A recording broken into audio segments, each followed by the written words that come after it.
한 주간 국내 자동차 소식을 리뷰합니다. 오토트렌드입니다. 안녕하세요, 오토트렌드입니다.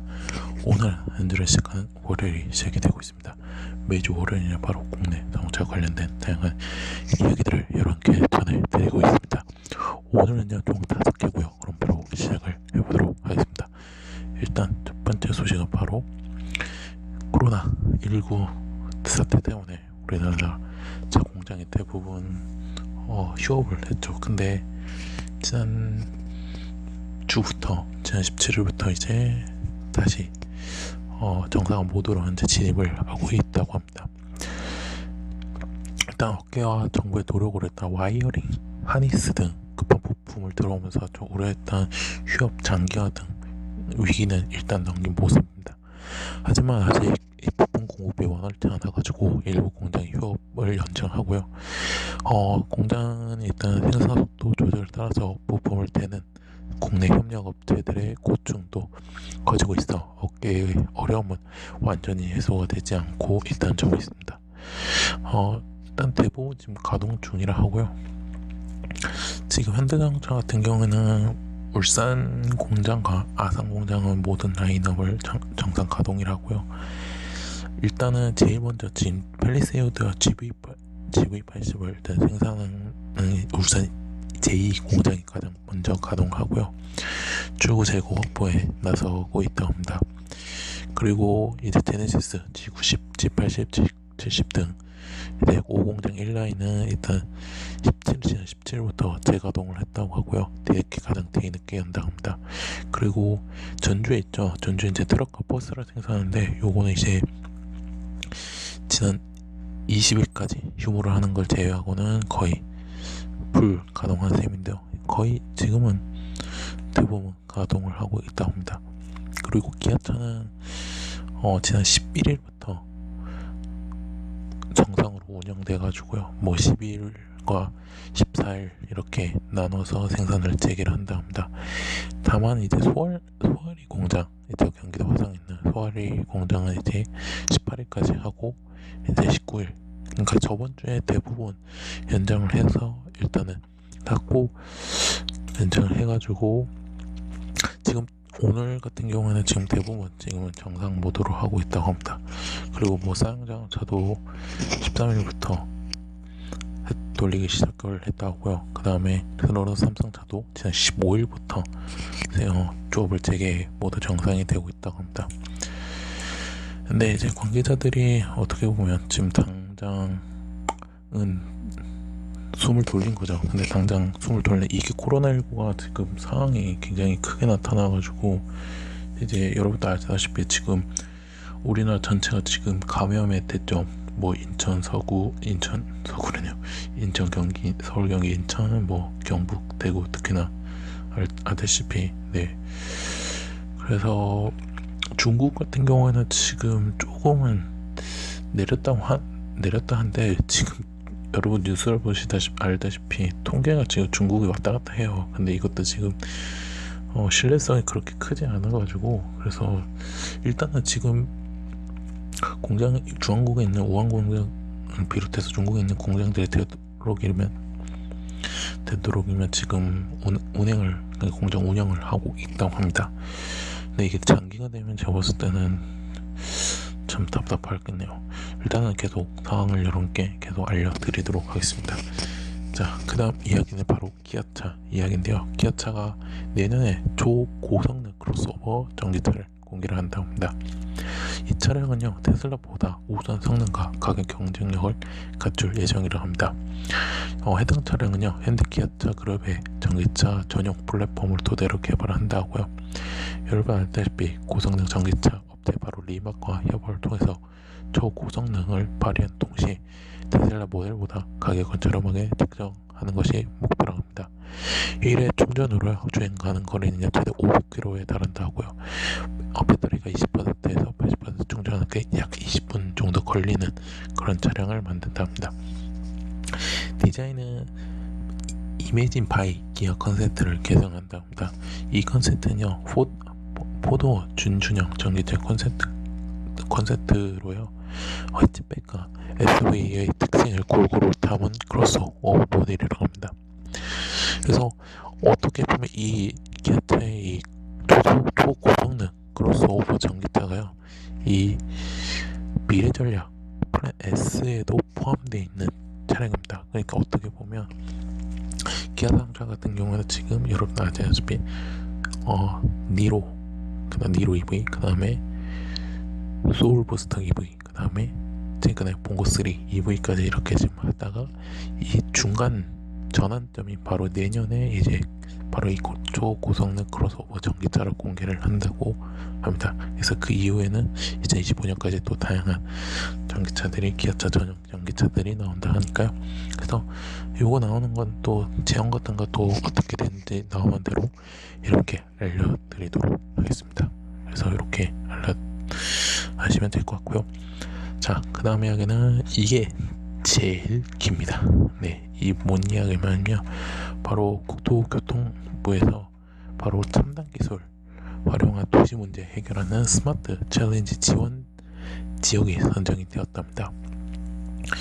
그래서 이 스마트 시티 챌린지는요, 도심의 교통 환경 안정 등의 문제 해결에 관한 민간의 창의적인 아이디어와요, 이제 지자체의 행재정력을 정복해 새로운 모델을 만들고자 하는 사업으로 사업 규모에 따라서요, 시티가 이게 대사업이고요. 그 다음에 타원축, 그 다음에 솔루션, 소로, 세 가지 유형으로 추진된다고 합니다. 먼저 일단은 시티는요, 대사업, 큰 사업, 가장 큰 사업 같은 경우는 인천광역시, 광역광역시, 광주광역시, 그 다음에 대전광역시, 부천시, 수원시, 창원시 등 6개 지자체 중에서요, 인천, 대전, 부천이 최종 본사업의 대상자로 확정이 되었습니다. 시티로요. 그래서 일단은 지역마다 좀 소개를 해드리도록 하겠습니다. 일단 인천광역시 같은 경우는 현대자동차, 현대오토에버, CL, 인천 스마트시티, 그 다음에 연세대와 함께하는 노선버스의 긴 대기시간과 배차 간격, 잦은 환승, 심야 이용 제한 등 영종도의 불편한 대중교통 문제를 해결하고자 하여 빅데이터와 AI 모바일 앱 기반으로 노선을 실시간으로 변경하는 수요 응답형 버스를 중심으로 자율 배차 반납 키포드, 정동 키포드 등을 연계해가지고요, 서비스를 실증했다고 합니다. 그래서 약 2달간요 12,000명의 시민이 서비스를 28,800건 이용해 이동에 소요되는 대기시간 및 이동시간을 단축하는 효과를 거뒀고요. 또 소요에 응답하는 새로운 모빌리티 시스템에 대한 시민들의 높은 기대를 확인할 수 있었다고 합니다. 또 향후에는 인천은요, 영종도의 모델을 더 고도해가지고요, 송도국제도시, 남도국가 산단, 그다음 검단 신도시 등 대중교통 취약 지구로 확대를 한다고요. 규제 샌드박스를 활용해 택시, 버스 업계와의 상생 방안도 적극 모색을 한다고 합니다. 또 아울러 해서요, 이 사업에 이제 마중물로 하여서요, 이제 교통수단 간 환승, 연계, 통합 등의 인천광역시 도시 교통체계 전반을 개편하는 방안도 적극 추진을 계획이라고 합니다. 그래서 인천시는 이렇게 한다고 하고요. 그 다음에 대전광역시는요, LG CNS, 그 다음에 CNCT 에너지, 그 다음에 연모기술, FS, 그 다음에 인스페이스, 그 다음에 파킹 클라우드, 정도, UIT 등 11개사와 그 다음에 6개의 서비스를 선정해가지고요, 중앙시장 일대 대상으로 데이터 기반 주차 공유 서비스, 그 다음에 누설 전류 감지, 화재 모니터링, 자율 항행 드론을 활용한 CCTV 음영지대 보안, 그 다음에 저비용 고성능 미세먼지 정밀 센서 등을 실증을 했다고 합니다. 그래서 이를 통해 가지고 주차장 이용률 및 교통 혼잡도가 약 20% 정도 개선이 되었다고 하고요. 전통시장 내 1,500건의 화재 감지 센서 설치 후 실제로 5건의 화재를 예방을 했다고 하고요. 그 다음에 자율 향행 드론의 2분 내로 목표 지점 도착률 97%를 달성을 하는 가시적인 성과를 도출했다고 합니다. 또한 이제 드론 스테이지 등의 실증 솔루션을 시 전역으로 확대를 한다고 하고요. 뭐 주차 분야를 중심으로 지속 가능한 사업 모델을 구축하는 한편 주차, 공유자전거, 대중교통을 연계하는 통합 환승체계, 인공지능 기반의 CCTV, 선별 관제, 그다음에 연구와 창업을 지원하기 위한 빅데이터 오픈넷 구축 등을 새롭게 선보인 추진을 한다고 합니다. 마지막으로 시티 세 번째는 바로 부천이죠. 부천은 이제 데이터 얼라이언스 모드 컴퍼니 UDI, LH, 레디우스 랩 등과 함께 낙후된 원도심의 가장 큰 문제라고 할 수 있는 주차 공간 부족을 해결하자 신흥동을 대상으로 AI와 데이터 기반의 자동차, 킥보드, 전기자전거, 주차장 등에 대한 공유 모빌리티 서비스를 실증을 했다고 합니다. 또 이를 통해 가지고 공유 주차 공간 280년 확보를 했다고요. 주차장 수급률도 증가를 했다 합니다. 또한 이제 불법 주차도 감소를 했다고 하고요. 마을 기업 설립 운영을 통한 21명의 고용 창출 효과를 거둬냈다고 합니다. 특히 중소형하고 이제 스타트업은 물론이고요. 시민 참여형 마을 기업과의 민간 협동 모델을 통해 가지고 지속적 수익 모델을 구축을 하고 사업의 성과를 높인 점도 주목을 받았다고 합니다. 향후에 부천이와 민간 협업 체계를 통해 실증 결과를 고도화하고 부천시 전역으로 확대해 교통과 주차 문제를 해결하는 한편 부천 내 치안 불안, 쓰레기 투기 등의 교통안전, 환경 문제 개선을 위한 AI 데이터 기반의 공공 서비스도 대폭 확대할 계획이라고 합니다. 그래서 이렇게 대시티죠. 가장 큰 사업을 획득한 인천, 대전, 부천은요 국비 최대 100억 원을 포함해 최대 3년간 최대 250억 원을 지원을 한다고 합니다. 자, 일단은 대를 소개를 했죠. 그 다음에 중을 소개를 해드렸죠. 중은 타운이죠. 중은 이제 경남 통영, 서울 성동구, 부산 수영구, 충남 공주, 부여 등 4개 지역이 본 사업 지원의 대상으로 최종 선정이 되었다는데요. 경남 통영은요 이 대표 관광지 바로 도피랑 마을 인근 중심으로 이용객이 직접 체험하고 편리하게 이용할 수 있는 전통시장을 조성한다고 합니다. 그래서 이용객들은 이제 직접 방문 없이 실시간으로 온라인 영상을 통해 상품 시세 확인 및 구매가 가능하고 수산물 경매도 직접 참여가 가능하다고 합니다. 또한 이제 방문객 편의를 위해 대기질 센서, 미 안개 분무 시스템, 냉장 가능 스마트 물품 보관함, 주차장 위치 정보 VMS를 제공한다고요. 부산 수영구 같은 경우는 스마트한 서비스로 광안리 해수욕 등 일대의 편의성과 즐길거리를 늘려 다시 찾고 싶은 광안리를 조성을 한다고 합니다. 그래서 관광객들은 가상현실 체험관에서 4계절 내내 해양 레저를 체험할 수 있고 증강현실 기반의 상가 정보 및 길 안내 서비스, 광안리 해변에 특화된 스마트 벤치와 스마트 방향 표시 등 및 횡단보도 등을 통해서 관광객의 편의와 안전을 제고를 한다고 합니다. 그 다음에 서울 성동은요 5개의 도로망과 5개의 지하철이 결점점인 왕십리 광장을 중심으로 지속적으로 심화되는 교통 문제를 해결하기 위해서요 왕십리 스마트 트렌드 시티를 조성을 한다고 합니다. 대중교통 정보와 환승 정보를 실시간으로 제공을 한다고요. 장애인 탑승 정보 등을 버스 기사에게 제공하는 스마트 버스 쉘터도 설치를 한다고 합니다. 또 운전자에게는 보행자 및 사각지대 안전사고 알림 서비스를 도입하는 한편 통학로와 골목길에 다목적 CCTV 비상벨도 설치해 보행 안전 환경도 개선을 한다고 합니다. 마지막으로요. 충남 공주 부여는요. 백제 역사 유적지를 연계해 스마트 백제기를 조성을 한다고 또 체류형 관광을 활성화한다고 합니다. 그래서 소규모 관광객 대상으로요.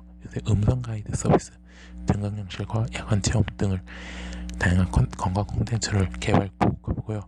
유모차 휠체어, 전기자전거 등을 편의점 공유 및 대여 서비스와 스마트 주차 예약 서비스 등을 통해 여행 편의성을 높인다고 합니다. 그래서 이렇게 한다고 이들에게는 국비 최대 20억 원을 포함해 1년간 최대 40억 원을 지원한다고 합니다. 그래서 이렇게 선정이 됐다고 얘기했고요.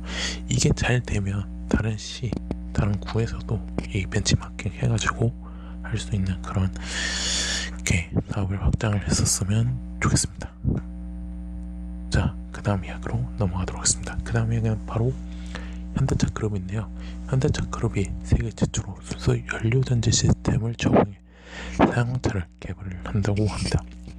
그래서 현대차가요, 이제 용인시 소재 현대건설기계 연구소에서 현대차, 현대건설기계, 현대모비스 행사 관계자들이 참석한 가운데 수소 연료전지 건설 기계 공동 개발 협력 등을 주요 내용으로 하는 양해각서를 체결을 했다고 합니다.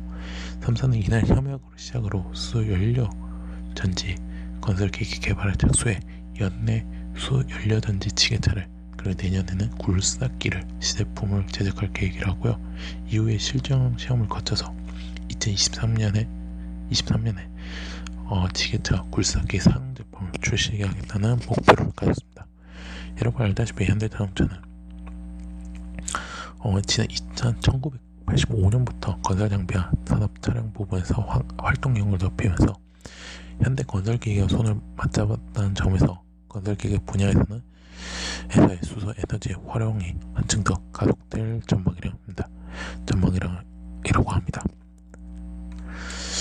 특히 이제 현대 건설기계는요, 세계 140개 국가 540여 개의 딜러방과 미국, 유럽, 중국, 인도, 브라질, 인도네시아 등지에서 또 해외 법인을 갖추고 있어가지고 또 협력 강화를 넘어서 글로벌 건설 시장, 기계 시장에서 수소 에너지 활용이 확대될 수 있도록 기반을 조성하는 점에서 의미가 크다는 점을 말씀을 드리고 싶고요. 그래서 이렇게 한다고 합니다. 그래서 이렇게 한다고 하네요. 근데 제가 봤을 때 건설기계도, 왜냐하면 굉장히 연비를 많이 사용을 하다 보니까 아무래도 수소 에너지를 쓰면 환경적으로 더 좋고 또 조금 더 성능이 좋은 것이라고 생각이 듭니다. 그래서 이렇게 알아주시면 좋을 것 같고요. 자, 마지막 이야기는 제일 여러분 알다시피 바로 타다 불법 운영 혐의를 받고 있는 이재용 소카 대표가 1심에서 법원이 무죄를 선고를 했습니다. 이 판결이 확정될 경우에는요, 신사업 분야의 스마트 모빌리티 시장에서도 영향을 미칠 것으로 전망을 되고 있습니다. 그래서 서울중앙지방법원 형사 18단독은요, 지난 19일 여객 자동차 운수사법 위반 혐의 등으로 기소된 이재용 소카 대표에게 무죄를 선고를 했답니다. 약계 재판에 넘겨진 소카 자회사의 VCNC, 바로 박재욱 대표와 양벌 규정에 따라 함께 기소된 소카 및 VCNC에게도 함께 무죄가 선고가 되었습니다. 재판부는요, 이제 타다 서비스가 불법 운전자 알선 행위가 아닌 초단기 임대차 계약으로 봐야 한다고 이렇게 판단했습니다. 그래서 재판부는요, 타다 서비스는 소카가 알선에 타다를 운전하는 운전자와 승합차를 이용자가 필요한 시간에 주문형 임차 및 렌트하는 관계가 VCNC에 의해 구현되는 모바일 앱 렌터카 서비스로 전체적으로는 초단기 임대차 계약이 성립되는 것으로 보는 것이 타당하다고 밝혔습니다. 그래서 이어서 소카가 타다 앱을 통해 타다 승합차를 목적지로 이동하는 것을 제공하는 것은 임대차 계약 이해와 이해 부수해 운전자를 알선할 뿐 여객의 요구에 의한 것은 보기 어렵다고 덧붙였다 합니다. 그래서 이렇게 한다 하고요. 그래서 여기 이 스마트 모빌리티 업체들은 굉장히 환호를 했죠. 정말 박수 칠 만한데, 이제 택시 운송업계에서는 이제 반대 집회를 한다고 합니다. 그래서 지금 법원에 일단은 뭐 불법이란 거는 일단은 타다에서는 딱지를 떼어냈는데, 이제 문제는 국회에서 일명 타다법으로 불리는 여객 여객장적 운수 사업법을 지금 변경해가지고 상위까지 지금 올렸다는데 이게 과연 통과가 될지는 일단은 지켜봐야 할 것 같고요. 일단은 제가 봤을 때 검찰에서는 또 항고를 할 것으로 예상이 되고 있습니다. 그래서 조금 이제 박재욱 대표가 그 무죄 판결을 받고서 이제 기자들한테 법원 앞에서 인터뷰 얘기를 할 때 얘기했어요. 이제 택시가 상생을 통해서 하겠다고 하는데 과연 잘 될지도 의문이기도 합니다. 그래서 이렇게 알아주시면 좋을 것 같습니다. 자, 이로써 오토트렌드가 준비한 국내 자동차 소식은 마치도록 하겠습니다. 오토트렌드는 현재 네이버와 데이스토리 팟빵과 파티, 유튜브에서는 제 활동을 하고 있습니다. 자동차뿐만 아니라 모터스포츠와 관련된 리뷰 영상 포스팅까지 하고 있으니까요. 네이버는 서로 이웃 추가를 해주시면 감사했고, 데이스토리는 구독, 팟빵과 파티에서 구독 및 후원, 마지막 유튜브에서는 구독 및 좋아요, 알람 설정까지 눌러주시면 대단히 감사하겠습니다. 저는 내일 국내 모터스포츠에서 뵙도록 하겠습니다. 즐거운 월요일 되시고요. 한 가지 더 말씀드리면 코로나19가 지역 감염 초기 단계라고 합니다. 그래서 여러분들이 할 수 있는 것은 손 깨끗이 씻고요. 대칭일 때 입과 코를 막으시고요. 마스크는 항상 착용하시고, 만약에 의심 증상이 있을 때 가까운 선별진료소를 통해서 검사를 받으시길 바라겠습니다. 이상으로 마치도록 하겠습니다. 지금까지 오토트렌드였습니다. 감사합니다.